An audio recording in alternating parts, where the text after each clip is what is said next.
I've noticed that whenever people meet for the first time, one of the first questions is always about jobs. Why do you think that is, Erica? It's funny, isn't it? I think people just love to get a sense of what others do. Plus, talking about your job is a great way to break the ice, and honestly, it's a super practical way to practice English. Totally agree. And for English learners, it's a golden opportunity. It comes up all the time in real life, so it just makes sense to be prepared for that question. Exactly. If you can confidently chat about your job, you'll feel so much more at ease in conversations. Not to mention, it sounds way more natural. So, let's get specific. What's the most natural way to ask someone about their job in English? Actually, the classic, "What do you do?" always works. Or you might hear, "What do you do for a living?" That one's just a touch more formal, but both sound really natural. Yeah, and saying, "What is your job?" is technically correct, but it's not what most native speakers say. It just sounds a bit stiff, I guess. I think so too. If you want to sound fluent, "What do you do?" is the way to go. It's friendly and casual. All right, so you get asked, "What do you do?" How do you actually answer? What details should you include?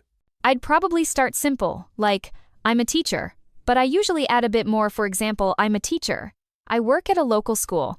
It makes the answer more interesting and helpful. That's a great tip. It gives your listener a bit more context, and it keeps the conversation going, right? Exactly. Plus, if you're looking for a job or you're a student, you can just say, "I'm looking for a job," or "I'm a student." Super straightforward.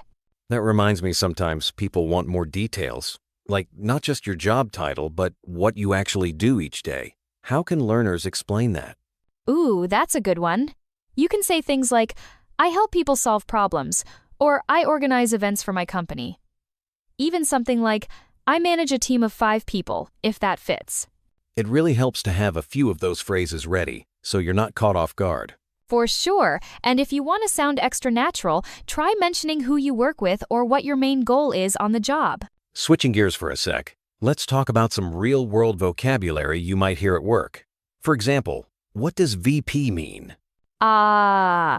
VP is short for Vice President. That's usually a pretty high-level manager in a company. And Fortune 500, I used to hear that all the time, but never really knew what it meant until recently. It just means one of the 500 biggest companies in the US, ranked by revenue. If someone says they work for a Fortune 500 company, you can bet it's a big place. Now, in that dialogue earlier, we heard words like implement, oversee, and under me. Let's unpack those a little. Sure. Implement means to put something into action, like starting a new policy at work. So if you say, "I implemented a new system," you're saying you made it happen. And oversee is kind of like supervising, right? Exactly. If you oversee a project or a department, you're the person making sure everything goes smoothly. Another phrase that really pops up a lot is going on about. Like, she's always going on about her job. What's that all about? That's such a casual one. It just means someone talks a lot about something, maybe too much. If your coworker is always going on about their vacation, you know you'll hear about it every day. Haha, we all know someone like that. It's a supernatural way to describe it. That makes me think there are just so many types of jobs out there, right? From cashiers to programmers. It's wild. Absolutely. Some people work in offices, others are out in the field, like construction or farming. I love how every job has its own rhythm and responsibilities. And even within industries, things can be so different. Like, a nurse's day is nothing like a librarian's. Right, and each role helps society in its own way, whether it's customer service or healthcare or tech. Switching topics a bit, what if you don't have a job yet, but you want to talk about your future plans? That's a good one. You can say, "I want to be a nurse," or "I hope to work in an office." Those kinds of phrases are really common and clear. Or if you're still a student, you can just say that too, right? Yep, "I'm a student," or "I'm looking for a job." Both are simple and natural. Let's talk about actually finding a job. What should learners know about job hunting language? Searching for jobs online is huge now. You'll see terms like job openings and positions available. And don't forget about resumes, those are super important in the application process. Oh, and cover letters too. That's where you can explain why you're interested and why you'd be great for the job. Right! And if you get an interview, you'll probably hear questions like, "Why do you want this job?" Or, "What are your strengths?" It's smart to practice those answers ahead of time. So, you've landed the job now, what? What helps people succeed and grow once they're working? Honestly, it's about doing your work well, being reliable, and always looking to learn new things. Employers really notice when you're responsible and positive. And good communication makes such a difference too. Listening, speaking clearly, even writing good emails can set you apart. Building relationships with coworkers is also huge. It leads to more opportunities and just makes work more enjoyable day to day. You know, feedback can be tough sometimes, but it's so useful for improving at work. How should learners handle it?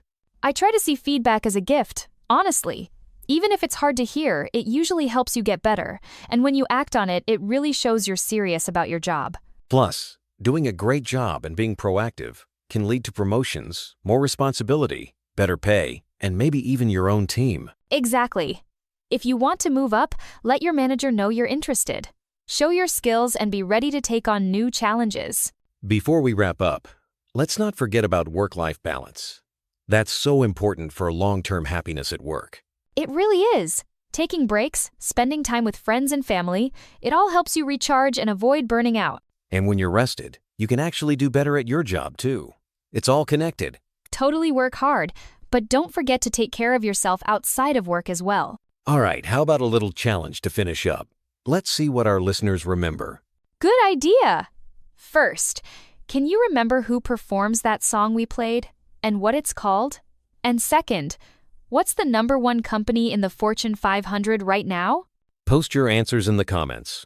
And for extra practice, why not tell us about your own job or your dream job using some of the phrases we covered today? We'd love to read your stories. It's a fun way to practice, and who knows, you might inspire someone else too.